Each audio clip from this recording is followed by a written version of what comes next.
Hey, moon lovers, welcome to another episode of All Things Moon, Lunar Wisdom for Everyday Life with myself, Kelly Jones. And this is episode number 22. And finally, it's arrived yesterday without a hitch. In fact, he turned up early. The engineer has installed the faster speed internet, and my life has changed already.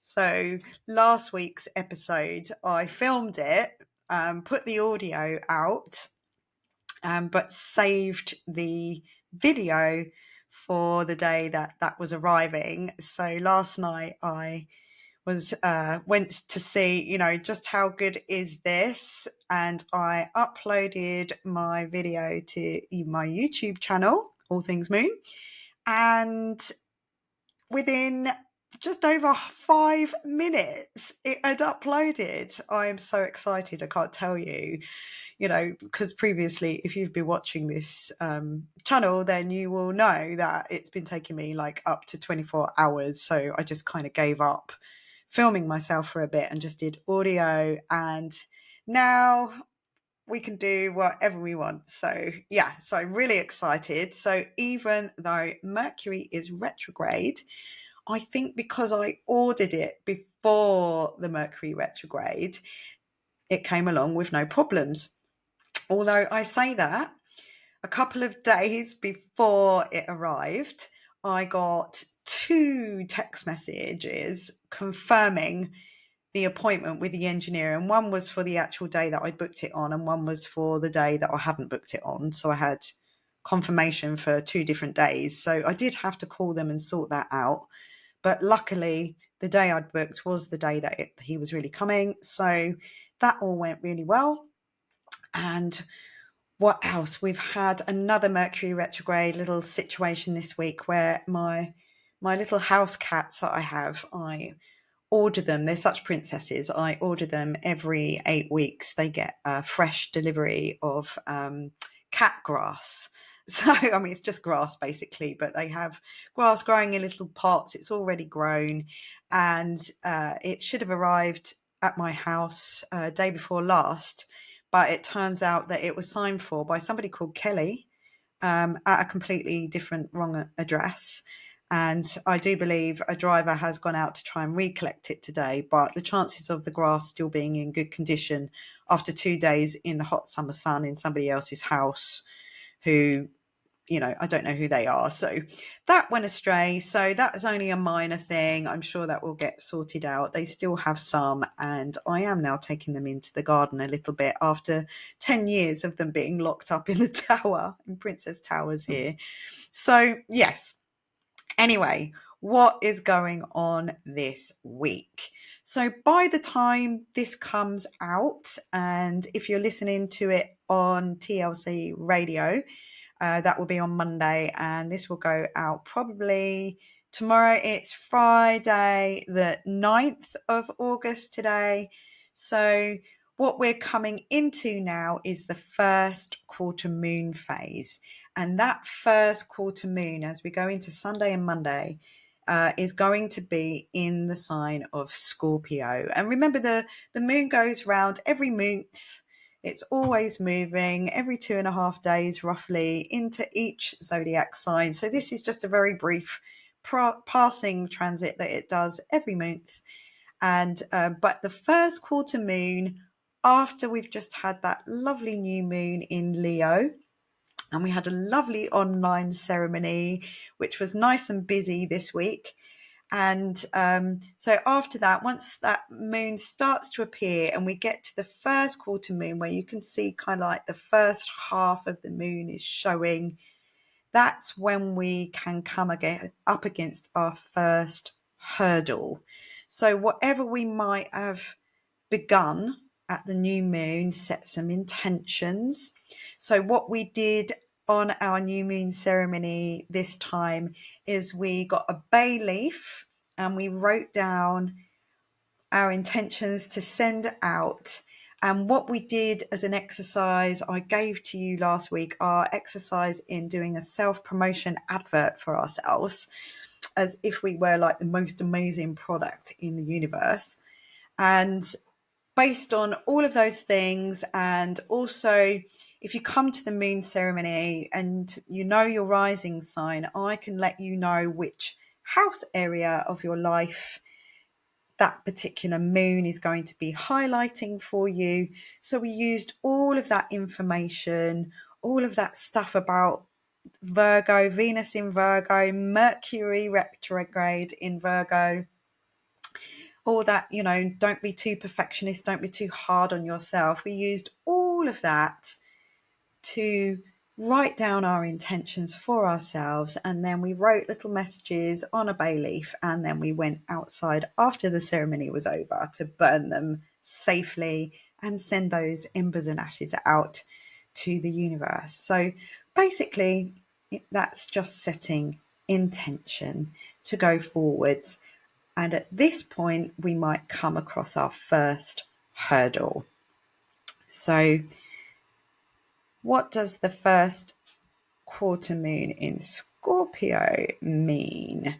So obviously we've got Mercury retrograde, so in Virgo. So this can mean setback in plans, basically. Mercury retrograde is about going back over things, redoing things, having another look, reviewing it, revising. And Virgo love planning and organizing things. So if you were planning something from the new moon for yourself, this is where you might come across the first little challenge and hurdle to get across, maybe the first obstacle that comes up to test you out, to see how much you are committed to your intentions. So it may have been a setback in your plans around communication. So it may have been a setback around my plans in communicating with you today. And, we've still got time for that to happen. But at the moment, it's all going smoothly. It might have been around anything to do with travel. It might be technology, and also anything to do with that Virgo energy. And so, plans are what make God laugh. So I can give you a little example of that. So I told you the story all about me getting the life-changing conversation with the Lord a couple of weeks ago, or a few weeks ago, which has sent me sorry, my cat is just scratching down there. Sorry, just distracting me. Hey, Missy, come on. So sorry about the scratching noises. See what I mean? Yeah, I said it and there it is. Anyway, so I went down to my mum's caravan, which is what I'm now calling my writing sanctuary. And when I got there, I'd only been there for like an hour. And suddenly I heard some shouting outside saying, "There's someone here, the door is open." And it was my sister-in-law's sister had arrived with her partner and their child, their 7-year-old boy. And that was all fine. But as far as I knew, they weren't supposed to be arriving until Monday. And this was Sunday. So I basically got 1 hour of writing. So that was my plans about communicating, which had gone a little wrong through a miscommunication because my brother had forgotten to tell me that they were coming down a day early. So that's the kind of situation that can come up. But actually, I intuitively knew that something might happen. I was kind of prepared for this energy coming up. So, I didn't get my knickers in a twist. I just took it gracefully and had a lovely chat with them, and then left and I went for a walk in the woods. So that was all good. What else can I tell you? So Mercury is in retrograde in Leo at the moment, but On the 14th of August, because everything is still moving, but Mercury isn't, it's going to appear like he's going backwards into the sign of Leo. So he's going to make another little pop up next to Leo. And that means he would be going back past Venus again. So we'll say hello to Venus and back into Leo. So that kind of gives us a bit of a change of flavour. You know, that's a completely different energy, Mercury retrograde in Leo. So we're probably going to be much more focused on where that is coming up for us creatively. Maybe any new concepts or new ideas that you're having, you might want to rethink. So it might be that my new venture with Katie, our Gather Chelmsford venture, that we are hosting our first launch of that event, which is an offline event where we lock up your phones in a safe for a couple of hours so that we can spend some time relaxing, having conversation, maybe reading a book, writing, knitting, painting, drawing, playing a game, whatever you want to do, in person, in real time, together in a local place, supporting local business. It's a really cool space where we're doing it. But I don't know yet what's going to come up. It might be as Mercury retrogrades into Leo that we might have to rethink our new venture, our concept. Who knows? But it can only be for the good. You know, I think we get disappointed. What's popped into my mind is my house that I've lived in here for a really, really long time. But when I found this house, I'd really wanted a Victorian cottage for myself. I was determined that I could afford a house, and I knew I'd have to have lodgers and things. And I had to temporarily live somewhere else whilst this was all being negotiated. And when I had the survey done, there was quite a lot of work that needed doing. So I needed the sellers to come down in price. And they said no to coming down in price. So I pulled out of the sale. Now, back then, I don't think I was aware of Mercury retrograde because it was about 18 years ago. But it's highly likely that it was Mercury retrograde around that time. And I remember the disappointment. I cried because I thought I'd lost this house. And then very shortly afterwards, the sellers came back, they changed their mind, and here I am 18 years later. And I got the house I wanted for less money. So, all good. It's all for us, not against us.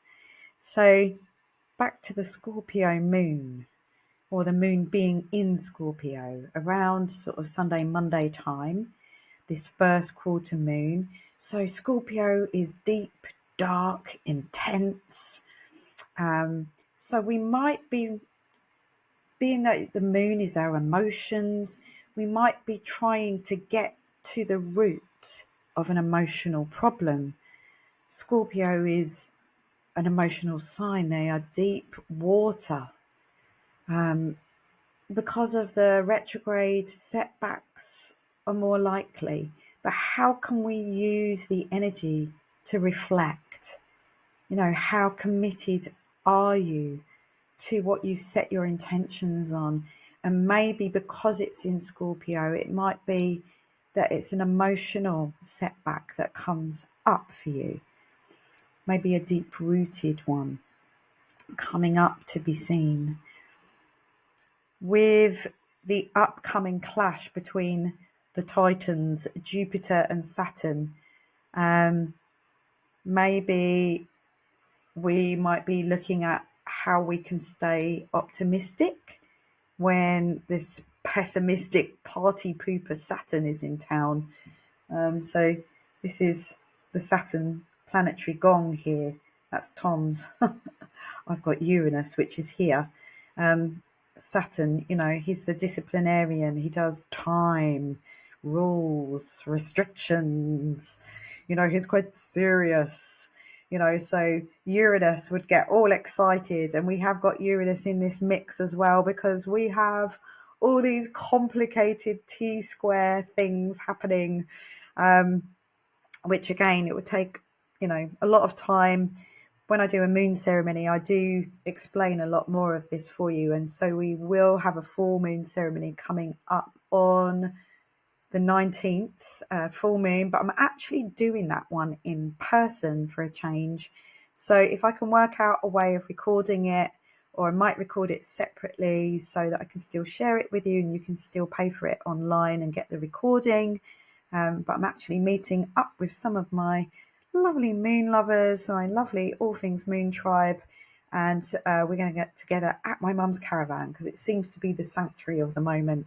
But yes, so we've got this big clash between Jupiter and Saturn on the 19th, at the same time that the full moon is in Aquarius. It's another blue moon, which means it's just an unusual one, because it's one of I think it's the third one of 4 in a row. And the first of 3 squares between Jupiter and Saturn. And this happens once every maybe around 10 years. I was looking up some of the history of this Jupiter-Saturn square. So remember, a square is an angle that creates between planets that can create challenges. These are the biggest planets, have the strongest effect, and Jupiter being the optimist and Saturn the pessimist, we've got this kind of clash of opposing things going on. How we're going to see that play out in the world, I think we're already seeing it, but how will that play out for us personally, and how can we prepare ourselves to sail through it a little more gracefully and with a bit more ease? Stop and notice ourselves and breathe. So there was, so I say there's first of 3 squares. So the next one will be on Christmas Eve. And then another one, the third of this series, will be next June in 2025. So that's, almost a whole year's worth of this energy coming in and shaking things up for us. So much big stuff going on. And these T-squares that I'm talking about, a T-square is basically where you've got 2 things opposing and another planet opposing that, so creating like a triangle between them. So we've got the sun and the moon opposing Uranus. It's just all going on. So there was I saw that there was one in 1975. There was 2, 3 around that time. So if you were born with that aspect in your birth chart, it can trigger a period of inner conflict between desires for growth and expansion, which is your Jupiter, and the need for structure, discipline, and responsibility, that's your Saturn. So, that I want to be free, to be me, to do what I want to do, but also, maybe I've got to go to work and pay the bills. Could be that. Challenges in balancing your ambitions with practical reality.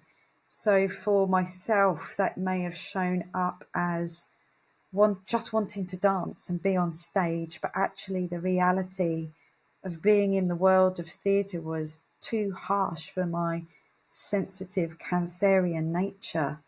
So I had to find another way of being on my own little stage where it was safer for me to be.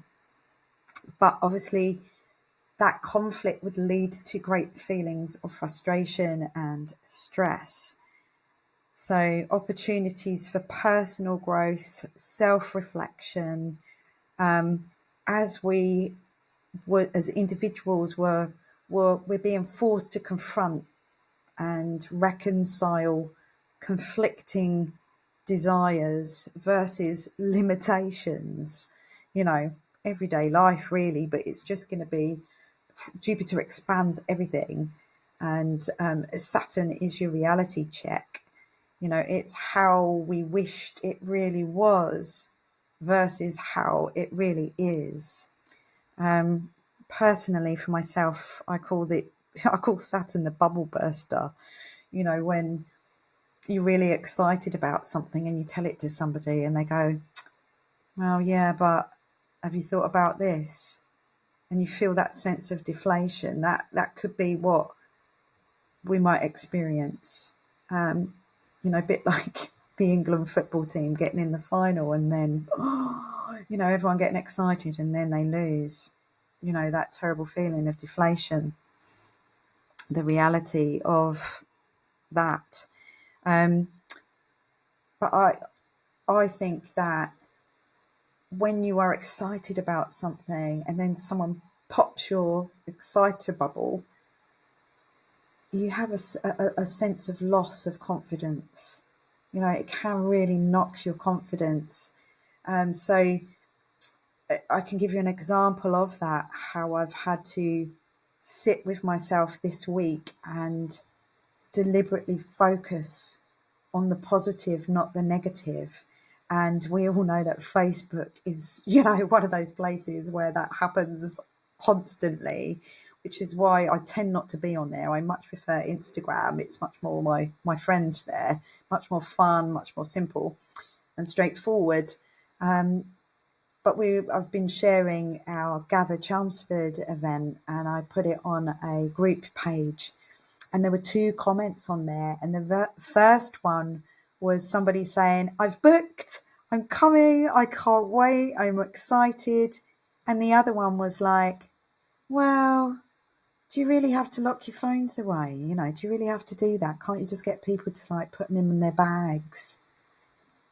And it was like, my instant reaction to that was, well, it's our event. It's not your event. And that's how we're doing it, and you don't have to come.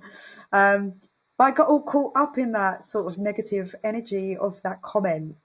And so I was like, no, I'm going to get excited. We've sold a ticket. So, we've sold a few tickets now. It's going good.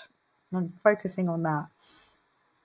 But as a general influence, consider that Jupiter is to do with your beliefs of how you want your life to be. And Saturn is maybe the results of what is realistically achievable.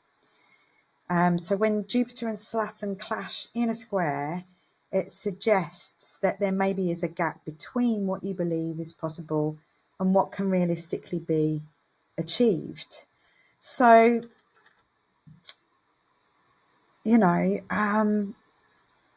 what else can I tell you about this? Just get my notes up. When Jupiter, it doesn't, Jupiter is positive, Saturn's negative, but they've both got their negative and positive sides. Everything's got both. So how can you use this reality check to get closer to your dreams? How can you sit and maybe journal around what's in your way? This is always an opportunity for us to, in this Mercury retrograde in Virgo time, practical things as it comes into Leo, our creativity. Where have we been, maybe over idealistic, and how could we just come back into a step at a time towards what it is that we really want?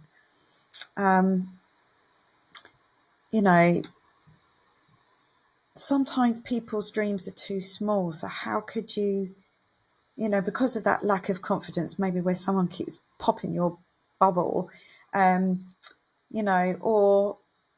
how could you have a more expansive mindset and belief? How could you work on that?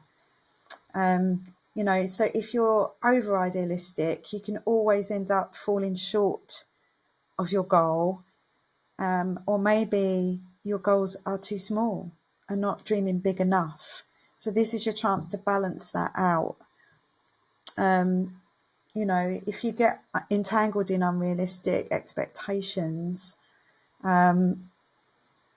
maybe you need a reality check. So a really good little thing to say to yourself is, you might want to write this down: I am capable of overcoming challenges and embracing my true worth, making the most of every opportunity life presents me. So all these energies, there's so much swapping going on between the houses. Oh, sounds a bit dodgy, doesn't it? But as the sun is leaving Leo and entering Virgo, directly after the full moon, you've got Mercury leaving Virgo and coming back to hold hands with the sun in Leo, who's having a very challenging time. The sun's having a challenging time because it's opposite the moon in Aquarius and in a square to Uranus. So, this really is a time to get on your yoga mat, sit with your journal, go out in nature, breathe, and maybe this is time to tell you. On the last podcast, I pulled a couple of oracle cards. 2 came out and I read them out, shared them with you. But after I switched off, I found another card down the side of me in my chair, which was the Storyteller. Oops, can you see that? The Storyteller card. There, the Storyteller. There we go. You can see it now. So I'll read out to you what that means and hope that the full moon in Aquarius gives us a chance to come to a point where we can release some of this stuff that's in the way. And I think particularly around the stories we're either telling ourselves or telling others, or both. So the key concepts are around identity, positive self-definition, teaching others how to treat you through the stories you tell about who you are. And that meeting I had with the Lord about my book, he said to me, who do you want to be, Kelly? This is your chance to tell the story that you want to tell, to become the person that you want to be. So, do you know the story you tell others about who you are? You are a unique being with unique talents and a story unique to you and your experience. In fact, your destiny can be found in the way you weave together these threads of yourself in the world. If there's anything in your life you want to change, then it's time to adjust the story you tell about yourself. Perhaps you are too self-deprecating or apologetic about how you shine, minimizing your power so others will accept you. Perhaps the way you voice your expectations diminishes your ability to succeed, or you are too willing to tolerate a less than supportive environment. So remember, I read out that Marianne Williamson quote to you last week, and we didn't know, but this card came out as a backup to that, to say, what is the story you're telling? Don't dim your light to make others feel more secure around you. This story is still playing out. So use these challenging aspects to your benefit. Jupiter is benefic, Saturn is malefic, but how can you balance out what it is that they're guiding you to do? So, what if you could connect to your true power as a co-creator of your reality? So, what you are giving out, the outer world will shine back to you. So I'm going to sign off there. Half an hour gone already, can you believe it? And I look forward to uploading this really quickly onto all platforms so that you can finally, if you haven't seen my face, you can see my face on YouTube and on Spotify. And I wish you a really useful. Use this first quarter moon in Scorpio time as we come up towards the full moon on the 19th. And I'll be back with you before then anyway. So, moon blessings to you all, and I'll see you all next week.